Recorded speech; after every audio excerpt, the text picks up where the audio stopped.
Welcome in then to the latest edition of Extra Time. Thank you as always for your tweets. Shaka, Hislop is with us, as is Frank Leboeuf. Frank, back from holiday. What happened to your beard on holiday? Did it fall off?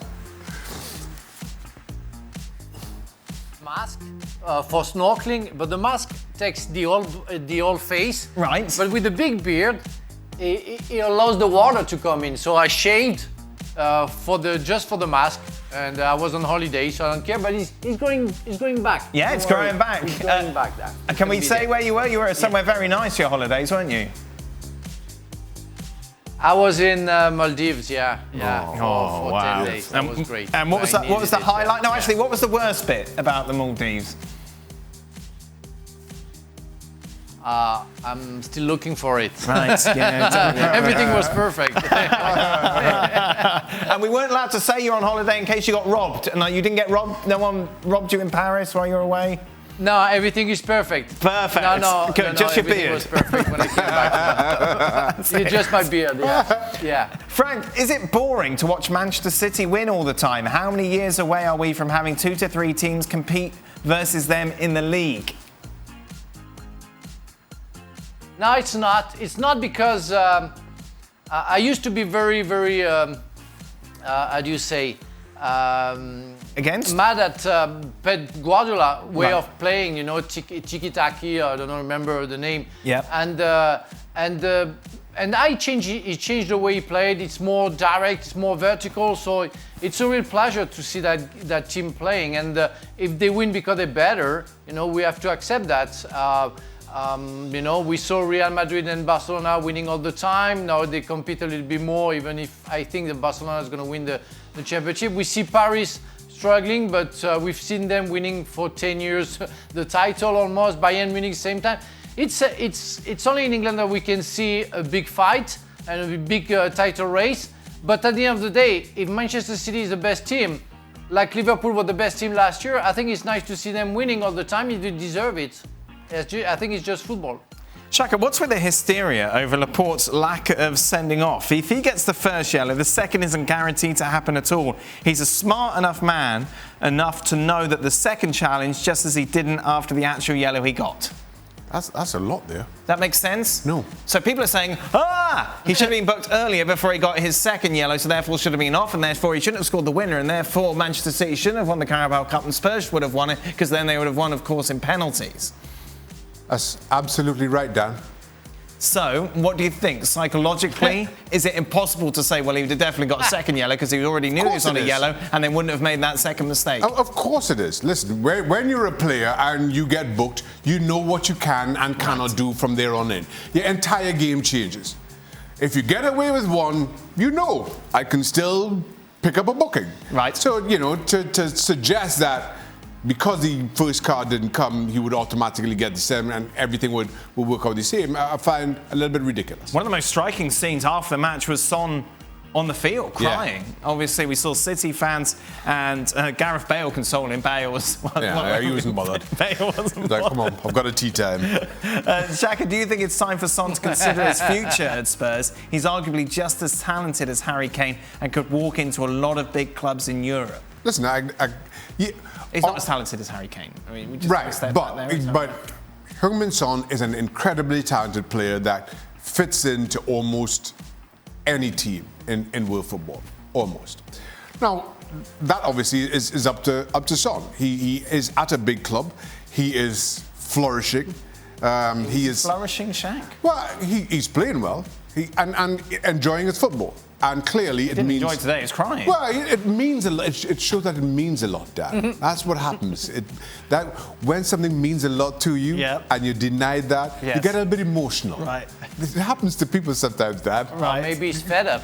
No, I know. Yes. Don't take away the romance.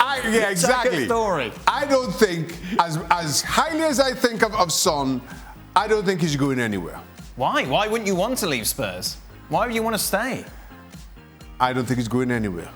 That doesn't answer my question. If you're Son and you've got ambition and you want to win things, why are you staying there? No, I can't. You can't put me in Son's shoes. We think differently, me and Son. Oh, my crikey. Frank, With Chelsea's form and Real Madrid's form in mind, who would you say is favourites for the Champions League tie? Ooh.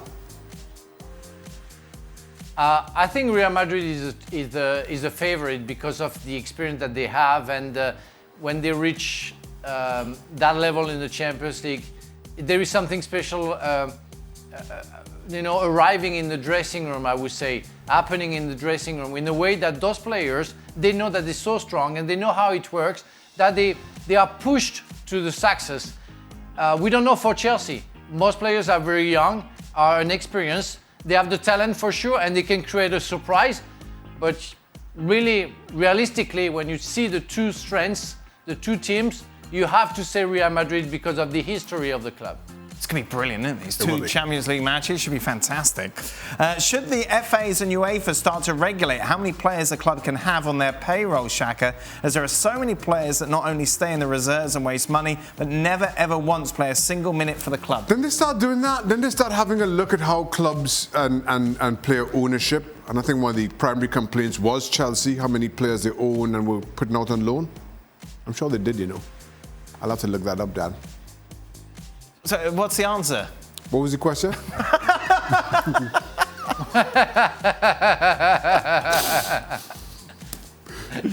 You need old He's on fire today, Shaka. I do. I need to go to Maldives. Yeah, exactly. Yeah, it's nice out there. It's nice. Hey, no, can't snorkel with a beard. Oh, well, I'll keep that in mind. With your beard issues. Yes. Frank, which two young French centre... I love the way that this has put Frank in brackets, just in case I was going to ask Shaka this. Which two young French centre-backs would you most like to build a team around? Upamecano, Kounde, Kimpembe, Konate, anyone else? I will put Fofana. You love Fofana. He does. I love Fofana. I think he has a great future.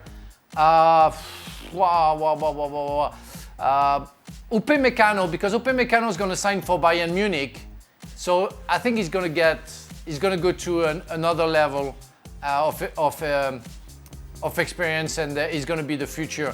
You have so many great centre back in France, and I'm pretty sure those two can do the future. But don't forget that Kimpembe is one of the greatest centre back right now in France, and you still have Varane. We don't know the future of Varane, but he's still there. You saw Laporte today. I mean, there are so many talented players, So all the names are very good, but I would say Upamecano and Fofana. Why does he hate Laporte, Frank? Why what? Why does Deschamps hate Laporte? He doesn't hate Laporte. I think there was the circumstances made him not being with the national team, because some other players were already there and they were in good shape.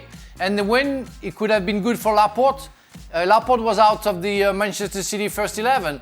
So maybe Deschamps didn't think it was the right time for Laporte to be with the national team. But nothing is closed and nothing is over for Laporte. He's talented, and if he keeps on playing like that, there will be no other choices but for Deschamps to put him in maybe the World Cup. A very political speech from Frank, wasn't it? Yes, you could say Deschamps is his friend, and that's all he has done. How old is Varane? How old is Varane? How old is Varane? 27. So he's not that young, 27? really. I mean, you still think of Varane as a young player. What's Varane's age got to do with anything? No, well, the question asked about young players, and Frank mentioned Varane, and then I was like, oh yeah, but Varane isn't really that young, but he's been around so long, you kind of forget, These are the things we forget a lot, Shaq. These are just things that concern me, Dan. Final question. So Varane was born in 93. Well, Varane was born... today is his birthday, by the way. April 25th, 93. There you are. Yeah, see? So he's not 27, Dan. That's what you said. No, happy birthday. Well done. What's it? Joyeux anniversaire. Oh, look at that. Good Lord. That's just perfect French from me. Bravo. Thank you. No, don't encourage him, Frank. Oh, it's beautiful. No, it wasn't. Yeah, it was good, Shay. The only reason I know that is because we did a video for Julien Laurent for his birthday, his 40th birthday, and Stevie said it after quite a few beers a number of times on a video that I had to edit to send to Jules. Anniversary. I'd love to show that video, but we can't. Shaka, I'm getting ready to take a notoriously hard physics class, and you did the video naked, didn't you, Frank? For Jules, I'm just remembering this now. This video's getting worse by the I'm minute. just remembering this video. Yes. Maybe, and I had no beer. No, I know. And you need to be drunk to do that. So you just chose that of sound mind. Happy birthday, Jules. There's a treat. Right. Well, right. Let's get Yeah. Go. Shaka, I'm getting ready to take a notoriously hard physics class in college. Any advice for the former NASA expert? B. The answer is always B. Because here in the States, it's more multiple choice as opposed to... just go B. B all the time? Yes. In physics, you always go with B. Wow, okay, I like it. Frank, were you particularly good at any subject at school? History, geography. Oh, the humanities. Yeah. Okay. Yeah. Very nice. There you go. Yes. Yeah. I almost went back to university in the United States to learn the history of United States because I'm very fan of that. Yeah. Oh, then what happened? Then I went back to France because I fell in love with a French girl. So I left America. So, beautiful. Wow. That's it. Hey. Love. What? Oh, Yeah. man. And I married her. Just to finish the nice story. So your dreams were ruined. What? Those dreams came true, Shaq. No. The dreams of history and geography. I thought you meant getting married again ruined him. Okay. Could do that anytime. Get married anytime. Hey. All right, then. There we are. That is it. That brings us to the end of today's show. Thank you very much to everyone who's... Great to have you back, Frank. I'm glad that you enjoyed your holiday. Now, Thank you. Now you got to get to talk Manchester City Spurs. Lucky you. We'll be back tomorrow for more Leicester in action. We'll be talking about that, how that will affect the top four in England, plus looking ahead to those brilliant Champions League ties. PSG against Manchester City, Chelsea against Real Madrid. Well, thank you very much for watching ESPN on YouTube. For more sports highlights and analysis, be sure to download the ESPN app. And for live streaming, premium content, and let's not forget as well, ESPN FC 7 days a week. Subscribe to ESPN Plus.